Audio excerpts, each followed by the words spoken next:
मैं हूँ आपके दोस्त मन कुरैशी और मैं हूँ आपके दोस्त अनिकेत चौहान। तो छत्तीसगढ़ के बढ़िया बढ़िया गाना सुने पर और देखे बर सब्सक्राइब करो हमारे यूट्यूब चैनल मंडल म्यूजिक। सर्वभूताय यदा देवी स्वर्गमुक्ति प्रदायिनी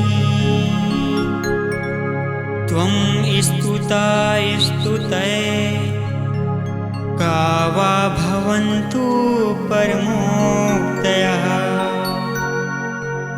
न तेभ्यः सर्वदा भक्त्या चण्डिके दुरितापहे रूपं देहि जयं देहि यशो देहि द्विषो जहि। बोलो दुर्गे मैया की जय।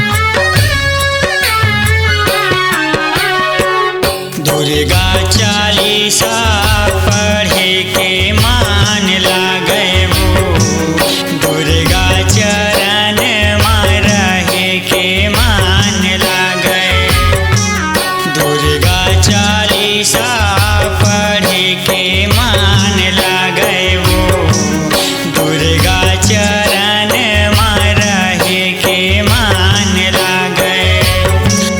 सुन तो मोरे तोरे चरण में रहे के मान लागे वो दुर्गा चालीसा पढ़े के मान लागे दुर्गा चालीसा पढ़े के मान लागे वो दुर्गा चरण में रहे के मान लागे।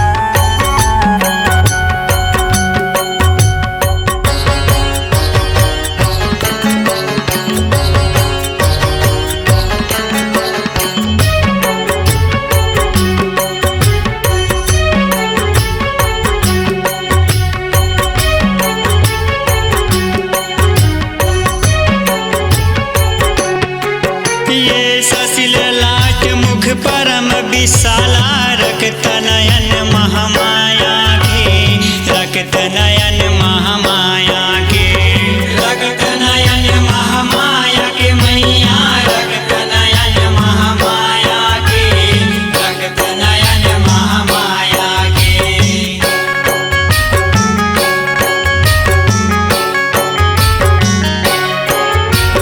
प्रलघन गर्जन काल रात्रि महाकाली बिकराला है महाकाली बिकराला है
लक्ष्मी जगपाला माँ, धन लक्ष्मी जगपाला माँ। धन लक्ष्मी जगपाला हो मैया, धन लक्ष्मी जगपाला माँ, धन लक्ष्मी जगपाला माँ।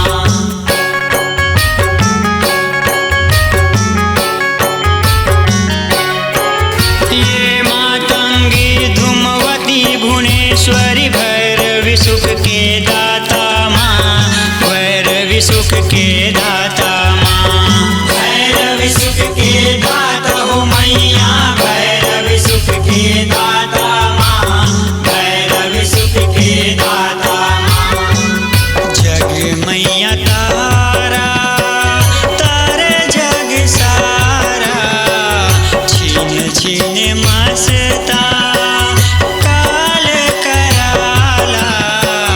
कल्याणी कल्याण कराए वो, दुर्गा चालीसा पढ़ के मान लागे वो, दुर्गा चालीसा